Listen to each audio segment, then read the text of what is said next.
আপনারা যারা ফেসবুকে নতুন তাদেরকে বলছি যে ফেসবুকে কন্টিনিউ কাজ করে যান, তাহলে আপনার সফলতা আসবে। কন্টিনিউ কাজ করবেন না, আপনি কোনো সফলতা পাবেন না।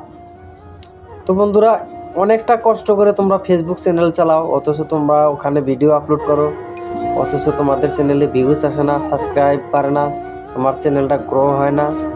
তো এটার কারণ কি? যে কন্টিনিউ একটা নিশের মধ্যে কাজ করতে লাগবো। তুমি যে ভিডিও আপলোড করো সেটাই কন্টিনিউ আপলোড করা লাগবো। কখনো মিউজিক ভিডিও, কখনো গান বাজনা ভিডিও, কখনো রোমান্টিক ভিডিও, কখনো এন্টারটেনমেন্ট ভিডিও, কখনো ফানি ভিডিও। এই ধরনের ভিডিও আপলোড করার ফলে তোমাদের পেজে ভিউ আসে না, সাবস্ক্রাইব বাড়ে না, তোমার চ্যানেলটা গ্রো হয় না। তো এটা না করে তুমি একটা নিশের উপরে কাজ করে যাও, দেখবা তুমি এক টাইমে সফলতা পেয়ে যাবা। তো ভিডিওটা যদি ভালো লাগে তো বন্ধুরা শেয়ার করো, অন্যকে দেখার সুযোগ করে দিও।